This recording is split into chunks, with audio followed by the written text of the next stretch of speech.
साथियों, जय भीम, जय भारत, जय संविधान, जय मंडल, जय जोहार, जय जवान, जय किसान, जय विज्ञान। ये आज का महत्वपूर्ण लाइव, जिसका विषय मैंने पहले से ही पोस्टर के जरिए बता दिया था। इस लाइव के जरिए एक विशेष संदेश और जो जानकारी है कि किस तरह से आप इस आंदोलन से, इस कार्यक्रम से आप जुड़ सकते हैं, उसके विषय पे। और ये जो पहली बार एक सम्मेलन में से पूरे देश दुनिया में रहने वाले अम्बेडकरवादियों को कनेक्ट जो है, जो आजाद समाज पार्टी भीम आर्मी में आस्था विश्वास रखते हैं, उनको जोड़ने की जो मुहिम है, इस पे भी मैं आपसे चर्चा करूं। सबसे पहले तो मैं आप सबका बहुत बहुत धन्यवाद करता हूं, उन तमाम साथियों का जो लगातार सोशल मीडिया के जरिए हमारे इस मुहिम को, इस सम्मेलन को कामयाब करने में अपनी मदद दे रहे हैं। उन सब साथियों का, मुझे नहीं पता कहाँ रहते हैं, किस गली में रहते हैं, किस मोहल्ले में रहते हैं, किस गांव में रहते हैं, किस कस्बे में रहते हैं, किस कॉलोनी में रहते हैं, किस जिले में रहते हैं, किस प्रदेश में, लेकिन उनका बड़ा सहयोग मिल रहा है। हमारे जितने भी हमारे विषय, उनको आगे बढ़ाने में एक बड़ा सहयोग उनका मिल रहा है। सर्वप्रथम तो मैं सभी महापुरुषों को नमन करता हूं, तथागत गौतम बुद्ध से लेके जगत गुरु सतगुरु रविदास जी महाराज, भगवान वाल्मीकि महाराज, गुरु नानक देव, संत कबीर, गुरु घासीदास जी, गुरु नारायण, गुरु समनदास जी। और आधुनिक भारत जब गुलाम था, भारत, इस गुलाम भारत में सामाजिक न्याय के सबसे बड़े प्रोधा राष्ट्रपिता ज्योतिबा फूले, मां सावित्रीबाई फूले, मां फातिमा शेख, आरक्षण के जनक और समानता के प्रतीक पुरोधा छत्रपति साहू जी महाराज, महिलाओं के मुक्तिदाता और देश के संविधान निर्माता डॉक्टर बाबा साहब अम्बेडकर, उनके साथ साथ देश भर में सामाजिक परिवर्तन के आंदोलन को आगे बढ़ाने वाले महामना राम सुख वर्मा, चौधरी महाराज सिंह भारती, सर छोटू राम, संत राम बी ए प्रजापति, ब्रह्मानंद लोधी जी, बाबू जगदेव प्रसाद कुशवाहा, जननायक कपूरी ठाकुर, बाबू शिवदयाल चौरसिया, मान्यवर दीनाबाना वाल्मीकि साहब और मान्यवर काशी राम साहब, जो मेरे राजनीतिक गुरु और जिनसे मैंने मिशन का काम सीखा। मान्यवर काशीराम साहब, उनको भी नमन करता हूं। दो तीन इंपॉर्टेंट चीजें हैं। मैं सभी वीरांगनाओं को, माओ को याद करता हूं, मां पन्ना धाय को भी, मां अवंतिका बाई को भी, मां झलकारी बाई को भी, उदादेव पासी जी को भी, महाराजा लाखन पासी, बिजली पासी जी को भी, स्वामी अछूतानंद जी को भी, बाबू जगजीवन राम जी को भी।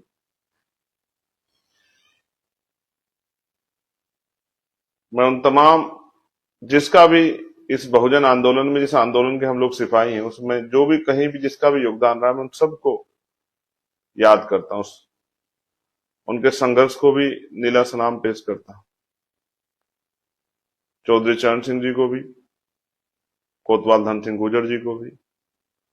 और मैं भीम आर्मी आजाद समाज पार्टी के कार्यकर्ता के एक नेता को मेरे भाई को,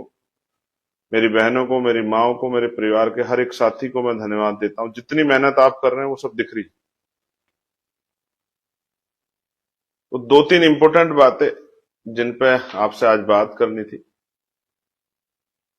जो आप तक जानी चाहिए, आपको समझनी चाहिए और उसके आधार पे आपको काम करना है। पहली बात यह है कि हम लोग ये 3 मंडल का आयोजन कर रहे हैं। सहारनपुर, मुरादाबाद और मेरठ। और मेरा विश्वास ये कहता है, क्योंकि ये आंदोलन है, ये मिशन है, तो मैं इस बात की गारंटी के साथ कह सकता हूं कि जो लोग इस मिशन को दिल में रखते हैं, मानते हैं, जो लोग इस मिशन के सिपाही हैं, कहते हैं ना कि क्रांति के लिए किसी को बुलावा नहीं भेजा जाता। जिसके मन में क्रांति के बीज होते हैं वो अपने आप स्वयं उठकर आ जाता है। तो ये जो तीनों मंडल के हमारे कार्यकर्ता नेता हैं, मैं उनको बताना चाहता हूं, मेरे मन में जो चल रहा है वो आपको जानना चाहिए। पिछले कुछ दिनों में देश के अंदर तमाम अलग अलग तरह के आंदोलन चल रहे हैं।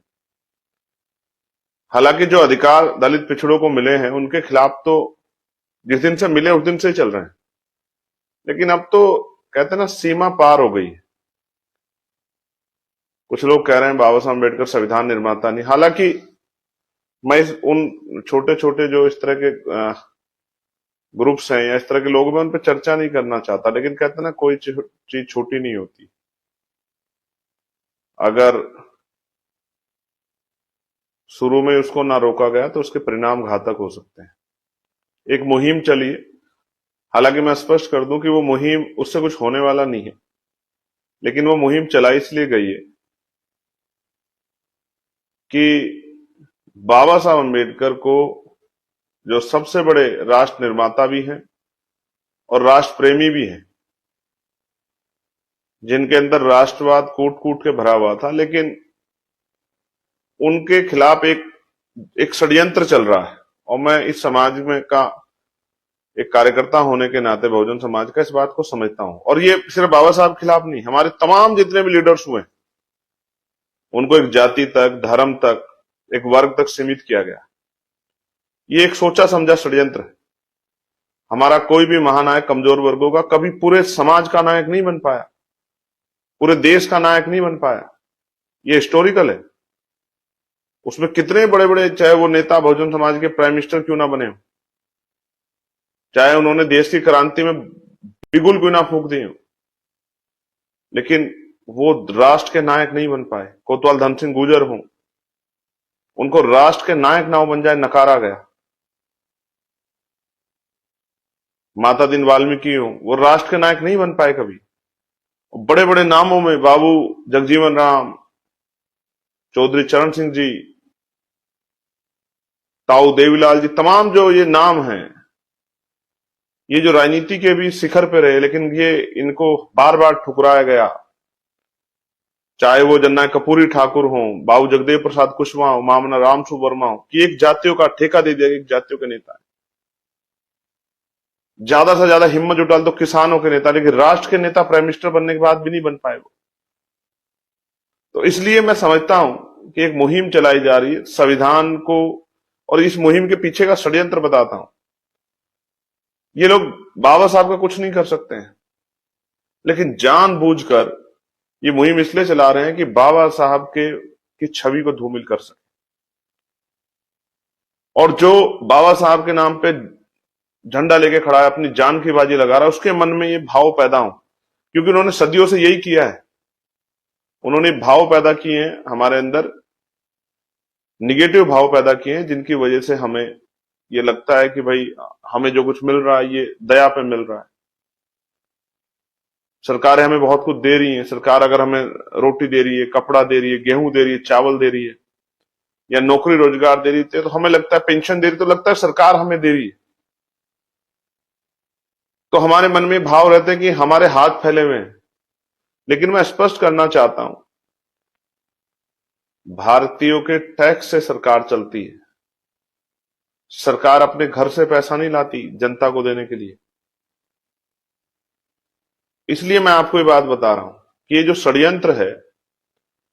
तो जो लोग बाबा साहब को प्यार करते हैं वो लोग आए, बाबा साहब के लिए आए, माननीय काशीराम साहब के लिए आए, चौधरी चरण सिंह जी के लिए आए,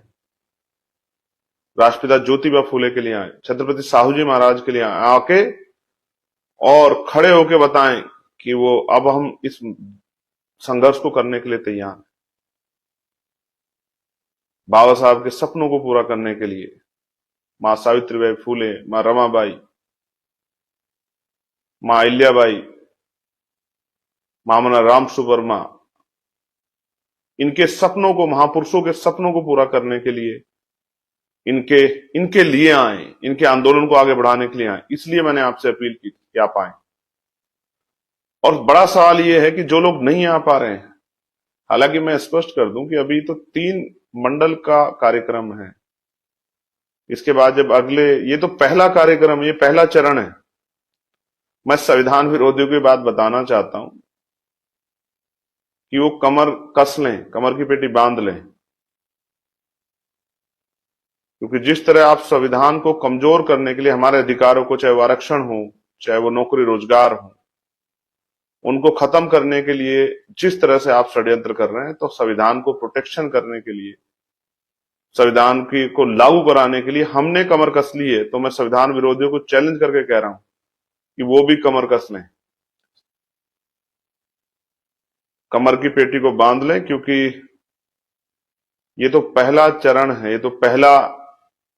ये तो शुरुआत है।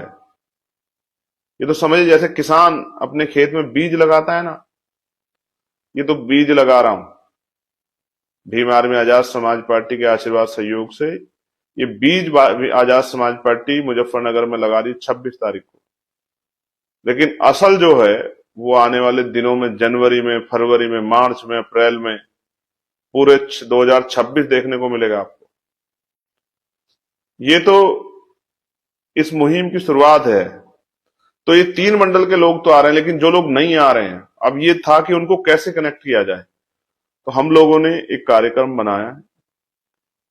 कि उत्तर प्रदेश के बाकी जिलों के लोग अपने अपने जिला मुख्यालय पे या किसी गांव में कहीं भी एकजुट होकर,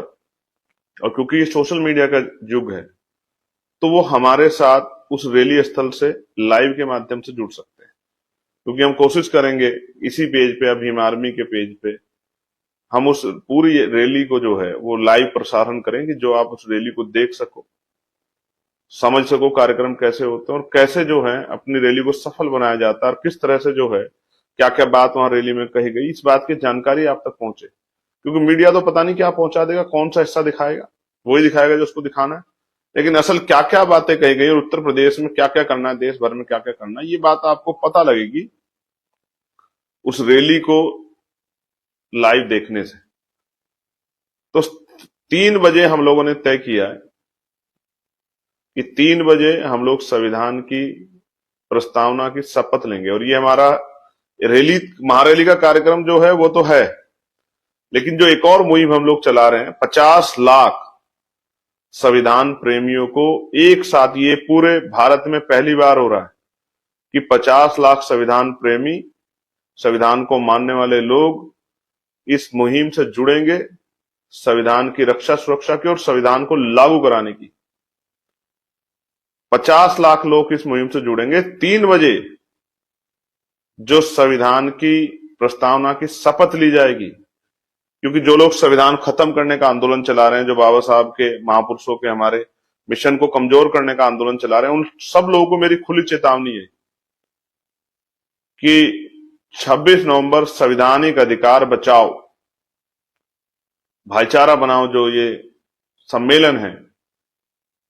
ये एक शुरुआत। भीम आर्मी के लोगों ने संघर्ष करके, भीम आर्मी के साथियों ने, आजाद समाज पार्टी के साथियों ने जमीन पे क्या तैयार किया है और जमीन के क्या भाव हैं, इसका आइडिया आपको इस कार्यक्रम के बाद होगा। इसलिए मैंने आपसे अपील की थी कि भाई ना बस देने को है, ना खाना देने को है,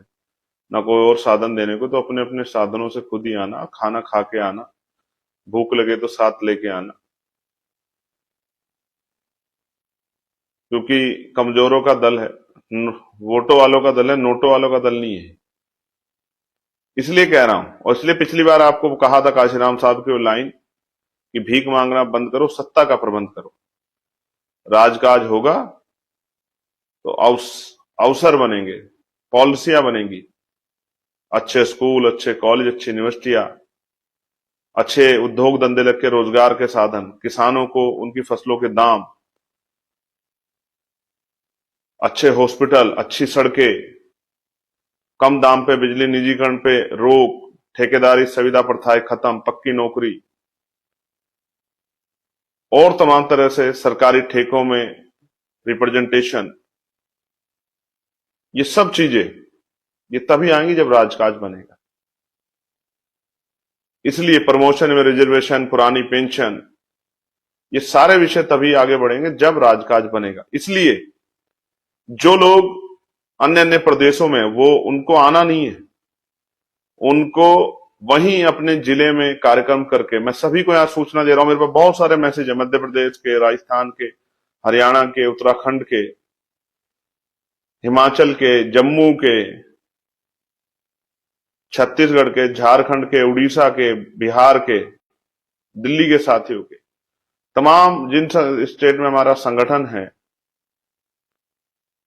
उन सब, छत्तीसगढ़ के उन सब साथियों के मैसेज है हमारे पास, बंगाल के, कि भैया हम भी आना चाहते हैं। मैं उनको ये कह रहा हूं कि भाई आपको अपने यहां पर कार्यक्रम करके और अपने यहां पर 3 बजे खड़े होकर अपने साथियों के साथ ये जो मुहिम है 50 लाख संविधान शपथ महाअभियान, इसका हिस्सा बनना है और संविधान की शपथ लेनी है, और संविधान विरोधियों को जोरदार आगाज करते हुए वो फोटो वीडियो भी सोशल साइटों पे, अपनी फेसबुक पे, ट्विटर पे, इंस्टाग्राम पे और जो सोशल साइटें हैं उन पे जारी भी करनी है। उनको बताना है कि भीम आर्मी आजाद समाज पार्टी ने 2022 के बाद और 2014 से अब तक कितनी तैयारी की है संविधान की रक्षा सुरक्षा करने की और संविधान को लागू कराने। आप ये समझिए कि बहुत सारी बातें उस तरह से इंटरव्यू में नहीं कही जा सकती, लेकिन यहां ये मेरा मंच है, आजाद समाज पार्टी भीम आर्मी का मंच है, हमारा प्लेटफॉर्म, इस पे हम अपनी सारी बात अपने लोगों से रख सकते हैं। तो इसको भी रोकने के लिए 8-10-12 मिनट लगी इसको शुरू करने में। इस तरह के जो है हथकंडे, साजिशें तमाम, और मैं फिर आपसे कह रहा हूं पूरा फोकस आपका इन 3 मंडल के कार्यकर्ता का पूरा अपने कार्यक्रम पे होना चाहिए, पूरा फोकस। और मेरा विश्वास है, मैं अपने भाइयों को जानता हूं, उन्होंने हमेशा मेरा हाथ पकड़ के मुझे ताकत दी है, मेरी एक आवाज पे पहरा दिया है। इस बार वो 26 नवंबर को संविधान दिवस के दिन, ये दिन भी इसलिए चुना है कि संविधान विरोधियों को भी संदेश देना है कि भाई देश सबका है, सांप्रदायिक ताकतों को भी जवाब देना है, कमजोरों के अधिकारों के प्रति जो ताकतें तैयार हो रही है उनको भी जवाब देना है, सबको बताना है कि हम लोग मैदान में हैं और हमारी तैयारी अब उत्तर प्रदेश में आजाद समाज पार्टी की सरकार बनाने की, जिससे आज उत्तर प्रदेश के युवाओं को रोजगार मिल सके, उत्तर प्रदेश के बच्चों को, अभ्यर्थियों को पढ़ने के लिए अच्छे स्कूल, कॉलेज, यूनिवर्सिटियां मिल सके, उत्तर प्रदेश की जनता को अच्छे इलाज के लिए अच्छे अस्पताल मिल सके, कम पैसों में उनके बजट के अंदर उनका इलाज हो, और जो महंगाई है उनसे उनको निजात मिले, किसानों की समस्या का हल हो और तमाम तरह के नए अवसर पैदा हो, प्रदेश ऊंचाइयों को छुए और गुंडा राज खत्म, प्रमोशन रिजर्वेशन लागू हो SC ST OBC के लिए, तमाम जो है धार्मिक आजादी जो संविधान ने दिया आर्टिकल 25-26 में, उसके अवसर जो है अपने धर्म को मानने के सबको मिले,